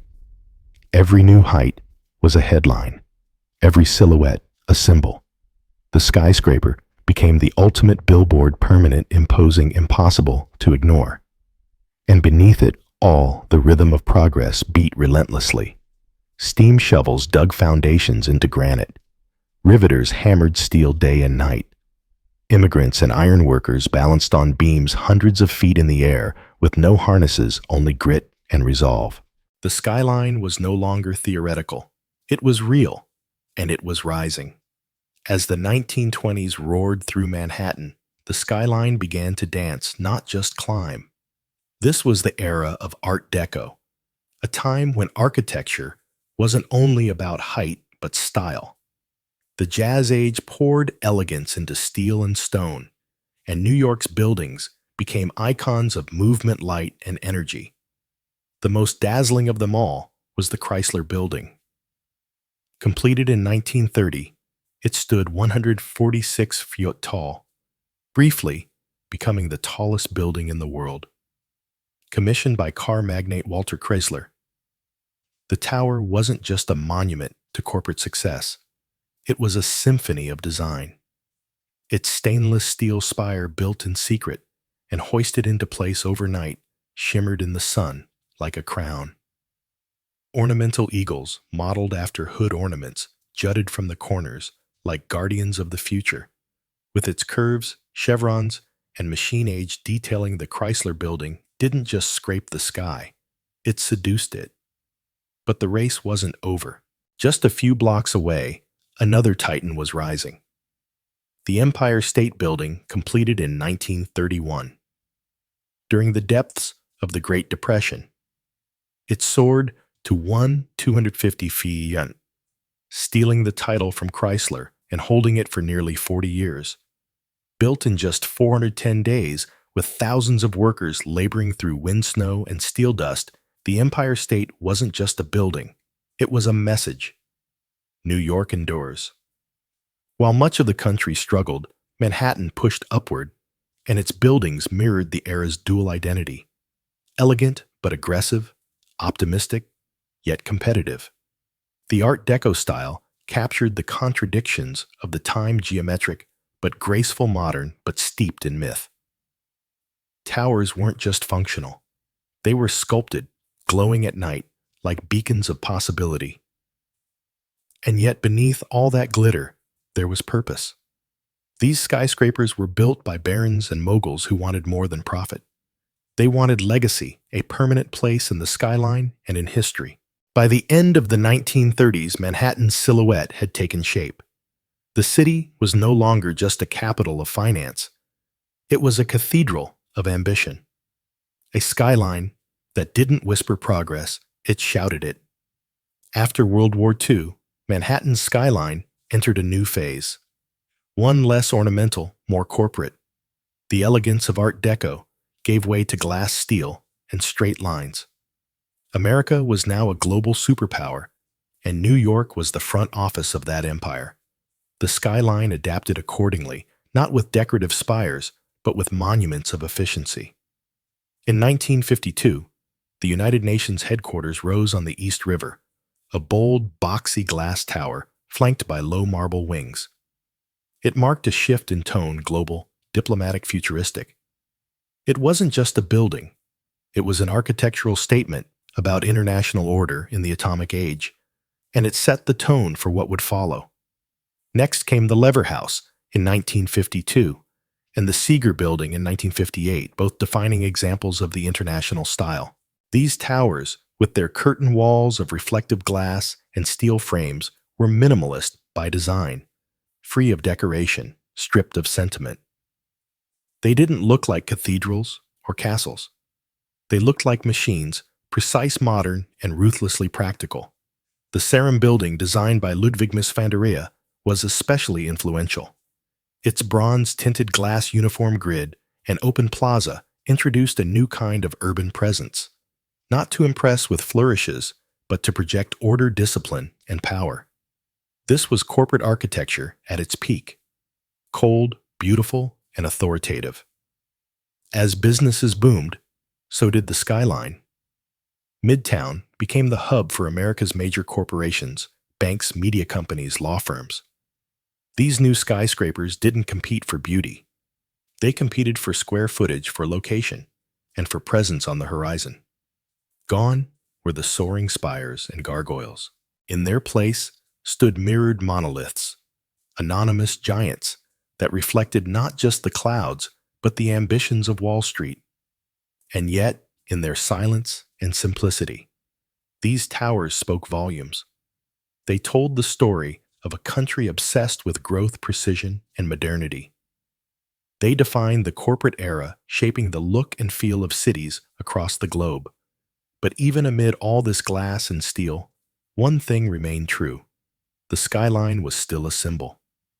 Only now it whispered power rather than shouted beauty. By the late 1960s, New York was already a vertical masterpiece, but it still had room to dream bigger. That dream took shape at the southern tip of Manhattan, where a pair of identical towers would soon alter the skyline forever. They were bold, controversial, and unlike anything the world had ever seen. They were the twin towers of the World Trade Center. Conceived as a hub for global commerce, the World Trade Center project was overseen by the Port Authority of New York and New Jersey. Architect Minoru Yamasaki designed the buildings with a radical minimalist approach. Vertical lines, aluminum cladding, no setbacks. Each tower would rise over 160 feet, dwarfing every building before them. The ambition wasn't just architectural, it was ideological. A statement of global connectivity. A new temple for capitalism. Construction began in 1966. To make room, an entire neighborhood, Radio Row, was raised. The foundations required a revolutionary technique known as the slurry wall, allowing engineers to build deep into the soft riverbed while holding back the Hudson. It was one of the most challenging engineering feats of its time. When completed in 1973, the Twin Towers weren't universally loved. Some critics called them sterile or boxy. Others mourned the loss of the ornate towers of the past. But to many, the towers were pure presence, bold, confident, and commanding. They didn't dance with the sky like the Chrysler. They didn't taper like the Empire State. They stood firm, twin pillars of certainty and scale. More than just buildings, the World Trade Center became an international symbol of business, of unity, of American might. People came from around the world to visit the observation decks, to dine at windows on the world, or simply to stare up in awe from the plaza below. For nearly 3 decades, the Twin Towers dominated Lower Manhattan. They anchored the skyline, giving it symmetry and gravitas. And while other cities built taller structures, none carried the iconic weight of those 2 towers rising side by side. The skyline had changed once again. This time, not with ornament or artistry, but with monumental ambition. On the morning of September 11th, 2001, the Manhattan skyline changed forever, not by cranes or construction, but by violence and smoke. In less than 2 hours, the twin towers of the World Trade Center collapsed into dust fire and twisted steel. Thousands of lives were lost, and the two pillars that had once defined Lower Manhattan were gone. The attack wasn't just an assault on people or buildings. It was an assault on symbols, on what those towers stood for. Commerce, modernity, freedom, ambition. For decades, the Twin Towers had defined the southern end of the island. Their clean, monolithic forms had become visual, shorthand for New York itself. Now that skyline was fractured. In the days and weeks that followed, Lower Manhattan became a wound, open smoldering raw. Where once there had been height and light, there was only absence. And that absence echoed. Photographs of the skyline looked hollow. The familiar silhouette was broken. And the space that had once pulsed with global energy became known as Ground Zero. For the first time in a century, Manhattan wasn't building up. It was mourning. The city grieved, but it also endured. Steelworkers, firefighters, police officers, and volunteers poured into the site not to construct, but to recover. Rubble was cleared. Lives were honored. Silence replaced the clang of iron. In a city always rushing forward, this was a forced pause, a long breath held in collective pain. But even in sorrow, New York did what it had always done. It looked up. Discussions about rebuilding were complicated, emotional, political. What should take the place of the towers? Should anything rise again? Could the skyline be restored without erasing the loss? For years, the hole in the ground remained a reminder of what was and what was taken. It became sacred space. And yet slowly, plans emerged. Designs were drafted. Cranes returned. Steel returned. Not to erase the tragedy, but to create something new beside it. But before anything was built, one truth stood clear. The skyline was no longer just a symbol of power or ambition. It had become a memorial, a silhouette shaped by both triumph and tragedy. And the story wasn't over. In the aftermath of devastation, a city known for speed ambition and movement paused, not to surrender, but to reimagine. Rebuilding the Manhattan skyline after 9/11 wasn't just a matter of architecture, it was a matter of identity. What would rise in place of the Twin Towers? Could anything? The answers came slowly. In 2003, a design by architect Daniel Labuskin was selected for the new World Trade Center site. It wasn't just about height. It was about healing memory and renewal. The plan would blend commercial space with public memorials, parks, transportation, and light. It wasn't a return to what had been.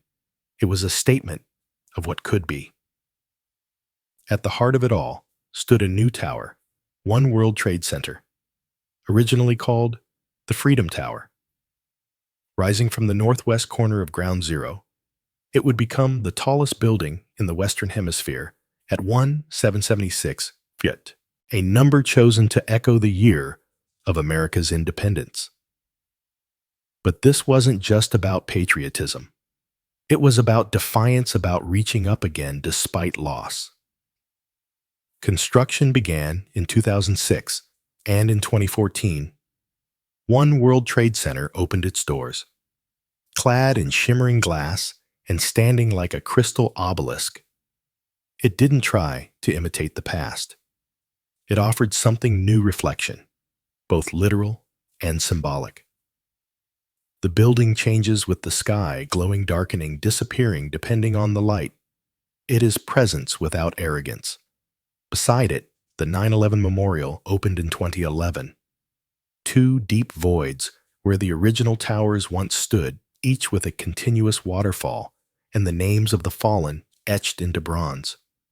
It's not just part of the skyline, it's part of the city's soul. The new skyline took years to take shape. Other towers rose 3 WTC, 4 WTC, and 7 WTC, each one sleek, modern, and purposeful. Together, they represent not just a city rebuilt, but a city transformed. New York didn't just replace what was lost, it evolved. It honored the past while building for the future. And in doing so, it reminded the world of something deeply American and deeply human. You can knock a city down, but you can't keep it from rising. Today, the Manhattan skyline is more than a collection of buildings. It is a living symbol of ambition, of resilience, of the American dream itself. No other silhouette in the world carries so much weight. It's etched into pop culture history and memory. You can draw it with 5 lines, and people will recognize it instantly. It tells a story of felt engineers and fearless ironworkers, of architects who imagined spires that pierced clouds, and of immigrants who crossed oceans to help build them. It speaks of risk-reward and reinvention. The constant churn of New York itself. It has never been finished, and it never will be.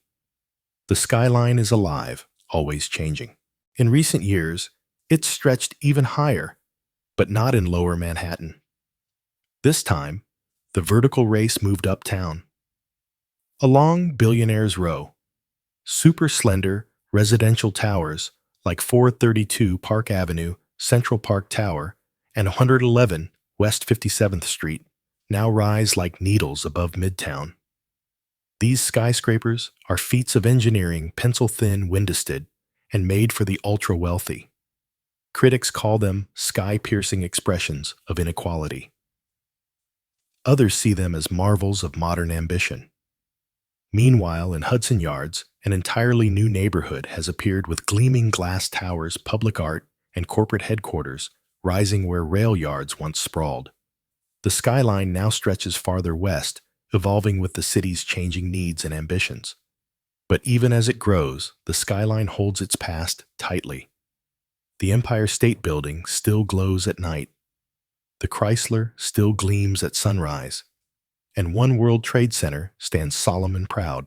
The skyline remembers what came before, even as it reaches for what's next. More than any monument or statue, it is the skyline that defines New York. Not just in form, but in meaning. It is a place where humanity dared to build upward again and again. Through booms, busts, wars, and wounds.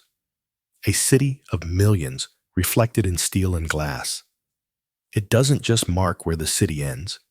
It marks where dreams begin. Because in Manhattan, the sky has never been the limit. It's just the next floor.